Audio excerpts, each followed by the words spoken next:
చదివేశారా? ఈ దర్శనం సాధారణంగా జకర్యాకి 8 దర్శనాలు వచ్చినాయి అని చరిత్రకారులు చెప్తారు. కాకపోతే మీకు 10 దర్శనాలని చెప్పాను, అవునా? అందులో మొట్టమొదటి దర్శనం ఎర్రని గుర్రముల దర్శనం అంటారు, లేదా గొంజి చెట్ల దర్శనం అంటారు. రెండవ దర్శనం 4 బోరలు, మూడవ దర్శనం 4 కంసాలులు, నాలుగవ దర్శనం పొడుగు వెడల్పులు కొలిచే మనుషుడు, ఐదవ దర్శనం యెహోషువ సాతాను, ఆరవ దర్శనం యెహోషువ పరిచారకులు, ఏడవ దర్శనం 2 సువర్ణ దీప స్తంభములు మరియు ఒలీవ చెట్టు, ఎనిమిదవ దర్శనం ఎగురుతున్న పుస్తకం, 9వ దర్శనం కొలతూములో కూర్చున్న ఒక స్త్రీ, 10వ దర్శనం 4 రథములు కలిగిన దర్శనం అని మీకు వివరించి చెప్పాను. అందులో 8 దర్శనాలు ఎందుకంటారంటే 2, 3 దర్శనాలు ఒకే భావానికి సంబంధించినవి 2 సార్లు కనబడ్డాయి, కానీ 4 బోరులు 4 కంసాలు ఒకే భావానికి సంబంధించినవి కనుక ఈ 2 ఒకటే అని చెప్తారు. కానీ అలా కాకుండా అక్కడ వేరువేరుగా కనబడ్డాయి కనుక మనం వివరంగా చూసుకుంటున్నాం. అలాగే మరి యెహోషువ సాతాను, యెహోషువ పరిచారకులు 5, 6 దర్శనాలు కూడా ఒకటే అని చెప్తారు, కానీ 2గా కనబడ్డాయి. అలాగే మనకు 10 అనబడ్డాయి, వాళ్ళకి 8 అనబడ్డాయి. ఏదేమైనా ఈ దర్శనం అనేది దర్శనము లేని చోట ప్రజలు నశిస్తారు. ఎక్కడైతే దైవ దర్శనం పొందుకుంటారో, దేవుణ్ణి చూసే కన్నులు, దేవుడు మాట వినేటువంటి హృదయం ఎక్కడైతే ఉంటుందో వాళ్ళు ఎంతో ధన్యులు. హల్లెలూయా.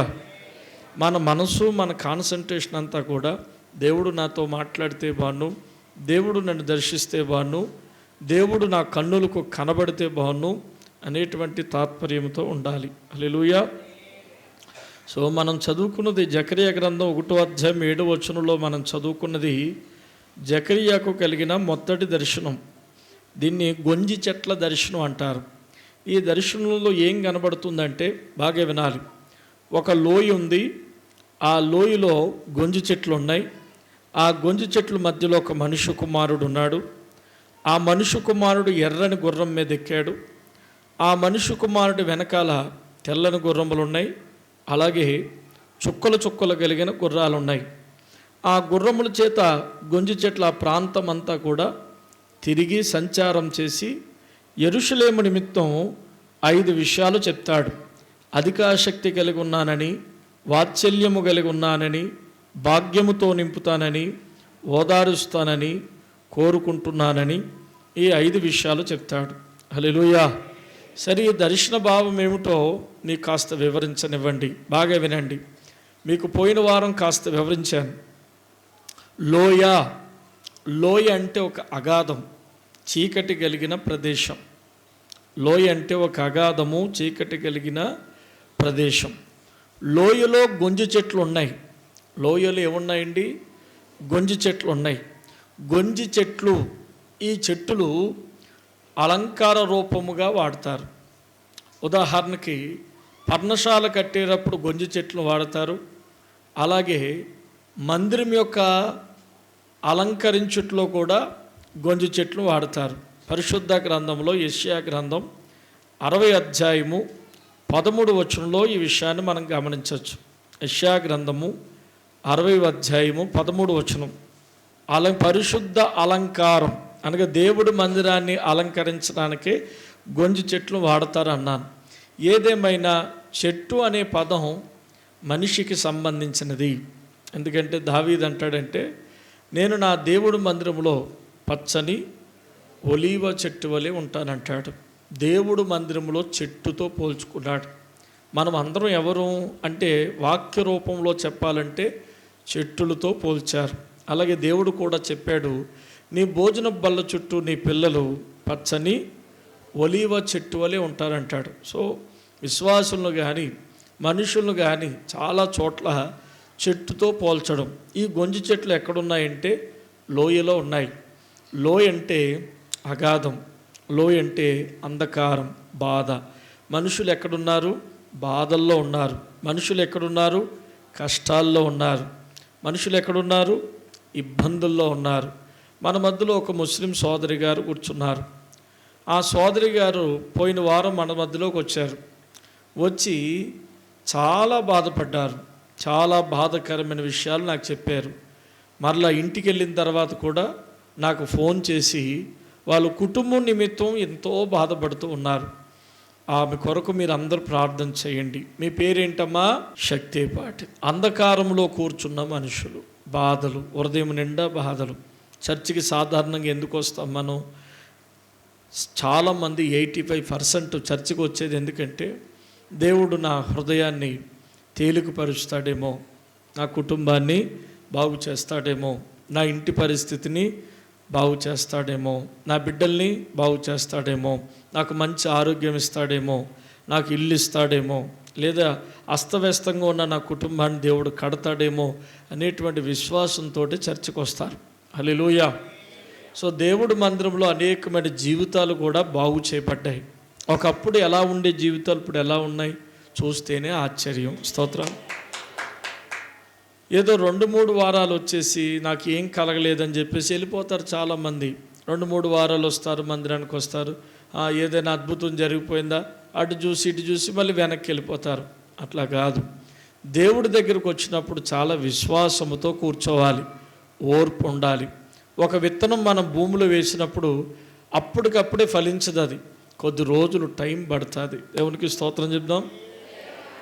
అలాగే మనిషి జీవితంలో దేవుడి కార్యాలు కూడా జరగాలంటే మనం ఓర్పుతో యెహోవా కొరకు ఎదురు చూడాలి.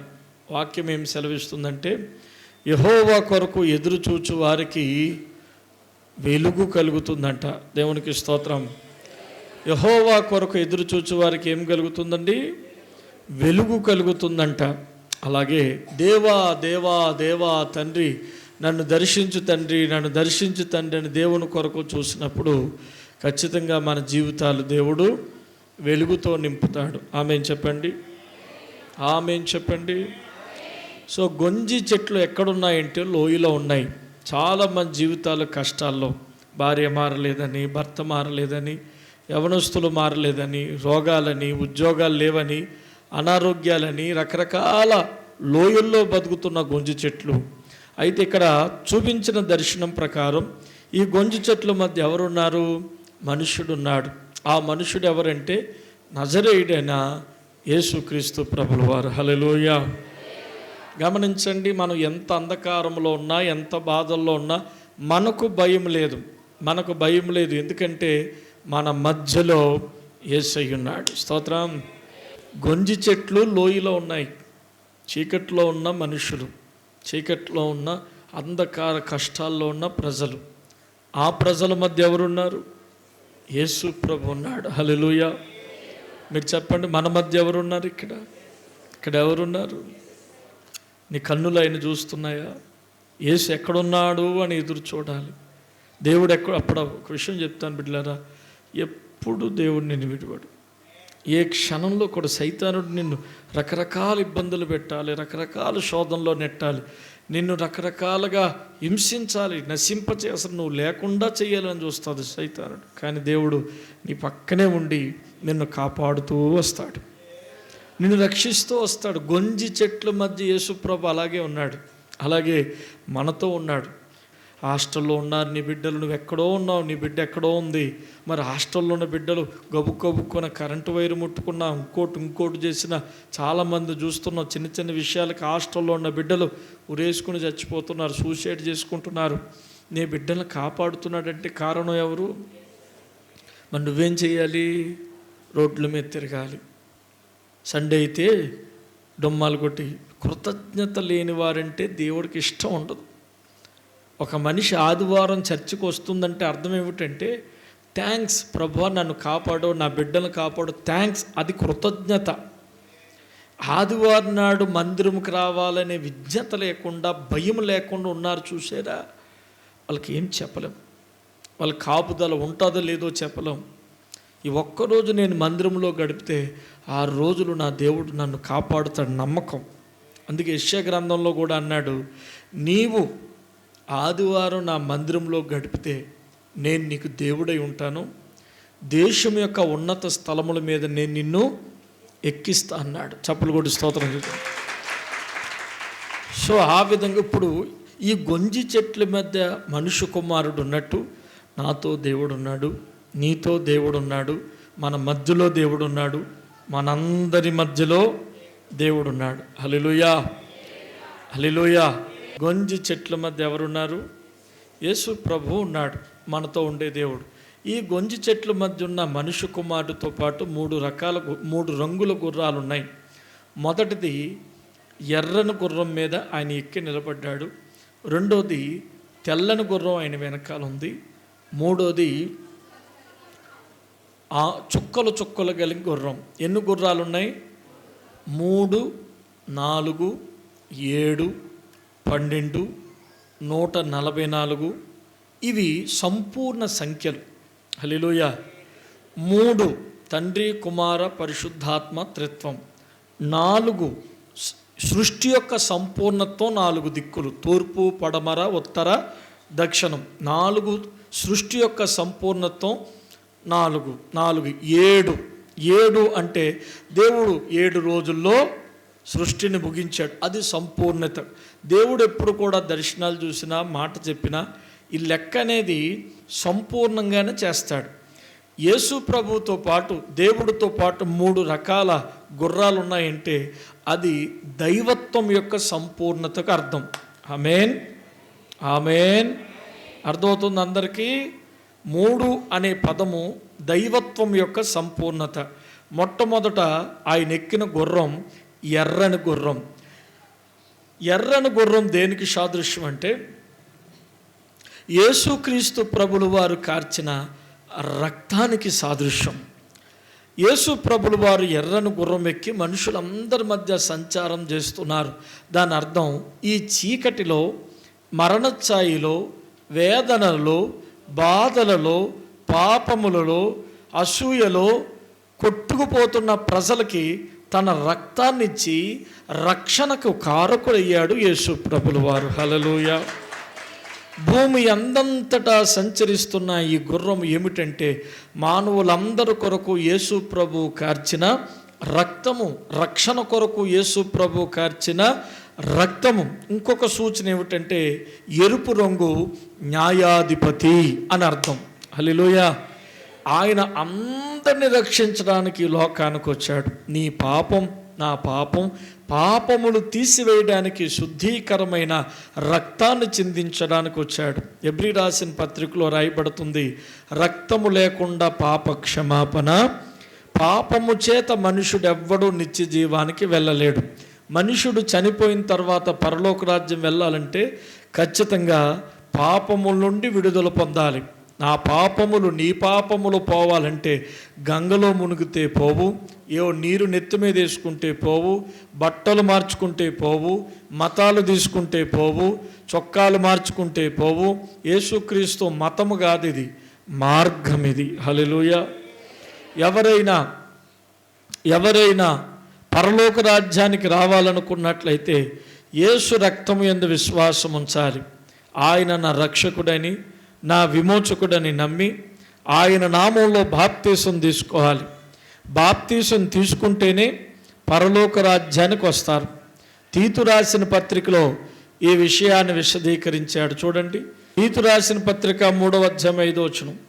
మనము నీతిని అనుసరించి చేసిన క్రియల మూలముగా కాక తన కనికరము చొప్పుననే పునర్జన్మ సంబంధమైన స్నానము ద్వారాను పరిశుద్ధాత్మ మనకు నూతన స్వభావము కలుగు చేయటం ద్వారాను మనం రక్షించను. హల్లెలూయా. మనము రక్షించబడ్డానికి కావలసింది పునర్జన్మ సంబంధమైన స్నానము, అనగా బాప్తిస్మము. హల్లెలూయా. ఎవరైనా ఇక్కడ బాప్తిస్మం లేకుండా చచ్చిపోతే వారు పరలోక రాజ్యానికి వెళ్ళరు. నువ్వు ఎన్ని సంవత్సరాలు చర్చికి వచ్చినా, చర్చిలో నువ్వు ఎన్ని పాటలు పాడినా, ఎన్ని మాటలు చెప్పినా, చర్చికి నువ్వు ఎంత కానుకిచ్చినా, బాప్తీసం లేకుండా ఉంటే నువ్వు దేవుని బిడ్డవు కావు. దేవునికి నీకు ఎటువంటి సంబంధము లేదు. నువ్వు క్రిస్మస్లు చేయి, ఈస్టర్లు చేయి, గుడ్ ఫ్రైడేలు చేయి, ఏమి చేయి, బాప్తీసం తీసుకోకపోతే యేసుకు నీకు ఎటువంటి సంబంధం లేదు. ఎర్రని గుర్రం ఎక్కి తిరుగుతున్నాడు, ఎందుకంటే అందరికీ రక్షణ ఇవ్వడానికి తిరుగుతున్నాడు. హల్లెలూయా. అందరి కొరకు ఆయన రక్తాన్ని చిందించాడు. స్తోత్రం. ఆ తర్వాత ఆయన వెనకాల తెలుపు గుర్రం ఉంది. ఏ గుర్రం ఉందండి? తెలుపు అనేది విజయానికి సాదృశ్యం. తెలుపు అనేది విజయానికి సాదృశ్యం. యేసు ప్రభులు వారు విజయశీలుడు, జయించాడు. ఏమి జయించాడు? అన్నీ జయించాడు. సిలువలో అన్నాడు సమాప్తమైనది అన్నాడు. ఏమి సమాప్తమైనది? అన్నీ సమాప్తమైనది. లోకములో పాపాన్ని జయించిన వారు ఎవరైనా ఉన్నారంటే యేసు ప్రభులు వారు ఒక్కరు మాత్రమే. చప్పలు కొట్టి దేవునికి స్తోత్రం చెప్దాం. పాపాన్ని జయించినవాడు, శరీరాన్ని జయించినవాడు, కామాన్ని జయించినవాడు, క్రోధాన్ని జయించినవాడు, కోపాన్ని జయించినవాడు, మదమును జయించినవాడు, అసూయను జయించినవాడు, గర్వాన్ని జయించినవాడు, అహంకారాన్ని జయించినవాడు, శరీరాన్ని జయించినవాడు ఎవరైనా ఉన్నారంటే యేసు ప్రభులు వారు మాత్రమే. ప్రపంచాన్ని జయించిన వారు ఉన్నారు, యుద్ధాలు చేసి జయించిన వారు ఉన్నారు, కొత్త కొత్త విషయాలు కనిపెట్టిన వారు ఉన్నారు, రాజ్యాలు జయించిన వారు ఉన్నారు. కానీ శరీరాన్ని జయించిన వారు ఎవరూ లేరు. శరీరాన్ని జయించిన వారు ఎవరూ లేరు. మళ్ళా వినండి, శరీరాన్ని జయించిన వారు ఎవరూ లేరు. ఈ శరీరం పెద్ద ప్రపంచం. అన్నిటికన్నా పెద్ద ప్రపంచం ఏదంటే శరీరమే. శరీరాన్ని జయించగలడం అంత సులభం కాదు. తెల్లని గుర్రం దుష్టత్వాన్ని, దుర్మార్గాన్ని, శరీరాన్ని జయించిన విజయశీలుడికి సూచనగా ఉంది. ఆయన శరీరాన్ని జయించాడు. శరీరాన్ని జయించాడు. అలా మనుషుడిని, శరీరాన్ని నువ్వు జయించాలి. ఇందులో ఎంత కోపం అంటే అంత కోపం, దీంట్లో ఎంత స్వార్థం ఉందంటే అంత స్వార్థం. నేను బాగుంటే చాలు, మిగతా వాళ్ళు ఎలా పోయినా పర్వాలేదనేది శరీరంలోనే ఉంది. ఎవరిలో ఏ తప్పులు వెతుకుదామనే గుణం ఈ శరీరంలో ఉంది. దాన్ని జయించాలి. అహంకారం ఈ శరీరం. కనీసం ఒక్కరు కూడా ప్రైజ్లాడు చెప్పరు. అహం కలిగిన వాడు ఎవరితో మాట్లాడు, అహం కలిగిన బిడ్డ ఎవరితో కలవదు. సొంతంగా వెళ్ళిపోతుంది, సొంతంగా వస్తుంది. బైబిల్ ఏం చెప్తుందో తెలుసా? వేరుండగోరువాడు, స్వేచ్ఛానుసారంగా నడుచువాడు లెస్సైన జ్ఞానమునకు విరోధి. మీరందరూ అదే మన ఫిలిప్పీ రాసిన పత్రిక 2వ అధ్యాయంలో అంటాడు, ఏకాత్మ కలిగిన వారే, ఏకభావము కలిగిన వారే, ఏక అభిప్రాయం కలిగిన వారే ఉండండి. దేవునికి స్తోత్రం. నువ్వు జయించాలి. ఈ తెల్లని గుర్రం యేసు ప్రభు శరీరాన్ని జయించింది. అందుకనే తీతు రాసిన పత్రికలోనే అంటాడు, సమస్త విధములైన దుర్మార్గతను విసర్జించి, సమస్త విధములైన భక్తిహీనతను విసర్జించి, శుభప్రదమైన నిరీక్షణ చేపట్టి ఈ లోకములో నీతిమంతులుగాను, ఈ లోకములో భక్తిపరులుగాను, నిందారహితులుగాను జీవించాలని తీతు రాసిన పత్రిక 2వ అధ్యాయములో 11, 12 వచనంలో రాయబడుతుంది. ఏలయనగా సమస్త మనుషులకు రక్షణకర్తైన దేవుని కృప ప్రత్యక్షమై మనము భక్తిహీనతను, ఇహలోక సంబంధమైన దురాశలను, ఆమేన్ హల్లెలూయా, ఏమి విసర్జించాలంట? భక్తిహీనతను, ఇహలోక సంబంధమైన దురాశలు. ఆశలు వేరు, దురాశలు. భక్తిహీనత చాలా భయంకరమైన వ్యాధి. క్యాన్సర్ కన్నా, ఎయిడ్స్ కన్నా, కరోనా కన్నా గొప్ప వ్యాధి ఏమిటంటే భక్తిహీనత. అంటే భక్తిగా ఉంటాడు కానీ లోపల భక్తి ఉండదు. భక్తి అంటే ఏమీ లేదు. రోజు బైబిల్ చదువుకోవడం భక్తి, బైబిల్ చదవకపోవడం భక్తిహీనత. మీలో చాలామంది రోజు బైబిల్ చదవరు, చాలామంది బైబిల్ చదవరు. బైబిల్ ఏముందో తెలుసా? భక్తిహీనులు పాడైపోతారు. ఎవరైతే బైబిల్ చదవరో వారు వర్ధిల్లరు. అందుకు దేవుడు అంటున్నాడు, నేనైతే దావీదు అంటున్నాడు, వేకుజామునే లేచి నా దేవుని ధర్మశాస్త్రము ధ్యానించాలని నా కన్నులు తెరుస్తున్నాను అంటాడు. భక్తిహీనతలు ఉన్నారు చాలామంది. ఆదివారం ఒక్కరోజు బైబిల్ పట్టుకుంటారు. బైబిల్ చదవకపోవడం భక్తిహీనత. చాలామంది బైబిల్ చదవరు. ఎప్పుడో గుర్తొచ్చినప్పుడు సింపుల్గా మాట్లాడే మాట ఏమిటంటే, టైం లేదు పాస్టర్ గారు, బైబిల్ చదవడానికి టైం లేదు. తినడానికి టైం ఉంది, సెల్ ఫోన్ చూడడానికి టైం ఉంది, కబుర్లు చెప్పుకోవడానికి టైం ఉంది, కానీ బైబిల్ చదవడానికి 10 నిమిషాలు టైం లేదంటే వీణేమనాలి? భక్తిహీనుల మీదకి దేవుని యొక్క ఉగ్రత దిగి వస్తుంది. ప్రార్థన చెయ్యకపోవడం భక్తిహీనత. కరువైపోయింది ప్రార్థన. రోజు రోజుకి డౌన్ డౌన్ డౌన్ ప్రార్థన. నీ భక్తిని నువ్వు కాపాడుకో. దేవుడు వచ్చే సమయానికి బైబిల్ చదవాలి, చదువుతూ ఉండాలి, ప్రార్థన చేస్తూ ఉండాలి. రోమా పత్రిక 10వ అధ్యాయంలో అంటాడు, ఆ దినమున ప్రార్థన చేయవారు అందరూ రక్షణ పొందుతారు. చప్పట్లు కూడా దేవునికి స్తోత్రం. ఎవరు రక్షణ పొందుతారండి? చెప్పాలి, అందరూ ఎవరు రక్షణ పొందుతారు? ప్రార్థన చేసేవారు అందరూ రక్షణ పొందుతారు. భక్తి అంటే వాక్యము, ప్రార్థన, ఉపవాసం. ఎంతమంది అండి ఉపవాసం అంటే ఏంటో మర్చిపోయారు చాలామంది. అసలు ఉపవాసమే చెయ్యరు చాలామంది. ఎట్లాగా ఉపవాసం చెయ్యకపోతే నువ్వు దేవుడికి ఎట్లాగదే? ఉపవాసం అంటే దేవుడికి దగ్గర అయ్యేదే ఉపవాసం. శుక్రవారం అయ్యేటప్పటికి మగవాళ్ళు కానీ ఆడపిల్లలు కానీ 3 గంటల వరకు ఏమీ తినకండి.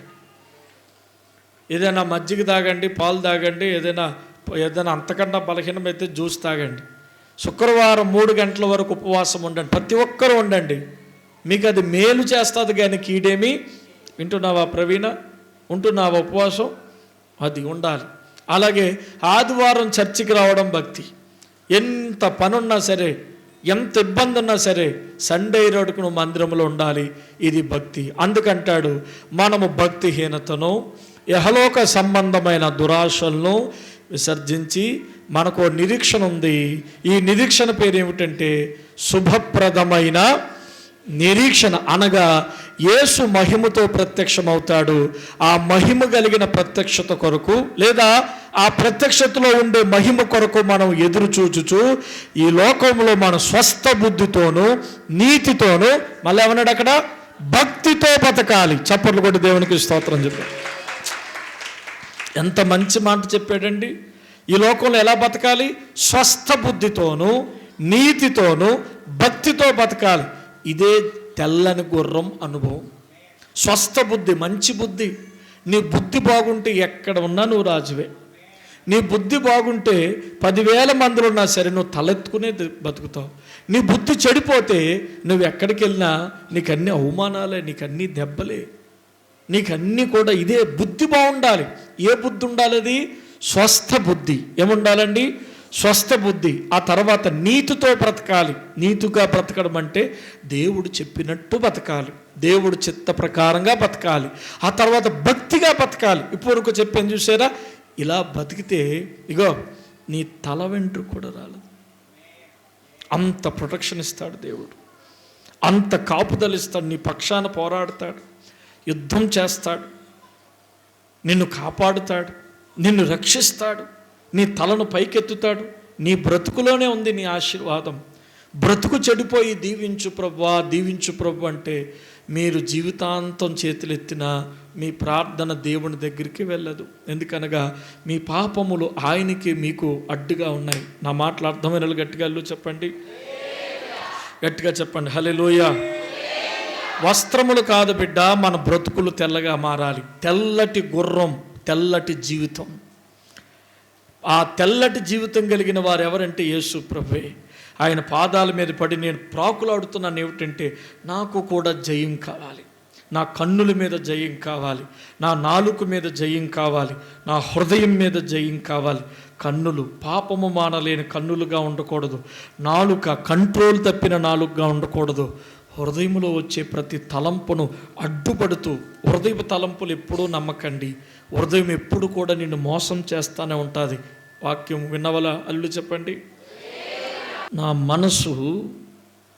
మనసు బాగా వినాలి. నా మనసు నా కన్నులను అనుసరించకుండా నీ వాక్యమును అనుసరించినట్లుగా సహాయం చేయి. ఎంత గోల్డెన్ వర్డ్ అంటే, కన్నులు ఏది చూసిందో మనసు దాని వైపుకి వెళ్ళిపోతుంది. దాన్ని కంట్రోల్ చేయాలి. నా కన్నులను నా మనసు అనుసరించకుండా నా మనసు వాక్యమును అనుసరించాలి. అందుకు ఇంకో భక్తుడు అంటాడు, నా కన్నుల ముందు వాక్యమును ఉంచుకున్నాను అంటాడు. ఇంకొక భక్తుడు ఏమంటాడంటే, నా కన్నుల ముందు దైవిక భయాన్ని ఉంచుకున్నాను అంటాడు. అమ్మా, లోకములో శుద్ధినిగా బతకడం చాలా కష్టం. అంత ఈజీ కాదు, చెప్పినంత ఈజీ కాదు, విన్నంత ఈజీ కూడా కానీ బతకాలి. ఎందుకంటే గొంజి చెట్ల మధ్య నా యేసు ప్రభు ఎలా ఉన్నాడంటే తెల్లని గుర్రం ఎక్కున్నాడు. హల్లెలూయా. ఆయన గొంజి చెట్ల మధ్య ఎర్రని గుర్రం, తర్వాత తెల్లని గుర్రం. ఎర్రని గుర్రం యేసు యొక్క రక్తానికి సాదృశ్యం అయితే, తెల్లని గుర్రం యేసు యొక్క పరిశుద్ధ జీవిత విజయానికి సాదృశ్యం. అలాగే మూడో గుర్రం చుక్కలు చుక్కలు కలిగిన గుర్రం. మూడో గుర్రం ఏమిటండి? చుక్కలు చుక్కలు చుక్కలు. ఒక రోజున అబ్రహాముడు దేవుడు గుడారము నుంచి బయటికి తీసుకొచ్చి ఆకాశంలో ఈ చుక్కలను లెక్కబెట్టు అంటాడు. చుక్కలు 1, 2, 3 లెక్క పెట్టబోయి నా వల్ల కాదంటాడు. చుక్కలు లెక్క, చుక్క లెక్క, చుక్కలు లెక్కకు సాదృశ్యం. ఈ చుక్కల గుర్రాన్ని మనం ఏమి సెలవిస్తుందంటే ఏదో ఒక రోజున ఆ మనుష్య కుమారుడికి మనము లెక్క ఒప్ప చెప్పవలసి ఉంది. దేవునికి స్తోత్రం. ఏదో ఒక రోజు ఆ చుక్కల గుర్రం మీద ఉన్న వాడి దగ్గర చేతులు కట్టుకోవాలి. అందుకు కొరంథీ రాసిన 2వ పత్రిక 5వ అధ్యాయము ఒక మాట ఉంది. అందరు తీసుకోండి, పెన్ ఉన్న వాళ్ళు అండర్లైన్ చేసుకోండి. చచ్చేంత వరకు ఈ మాటను మర్చిపోకూడదు. ఎందుకనగా చచ్చిన తర్వాత ఈ మాట నీకు ఆధారం.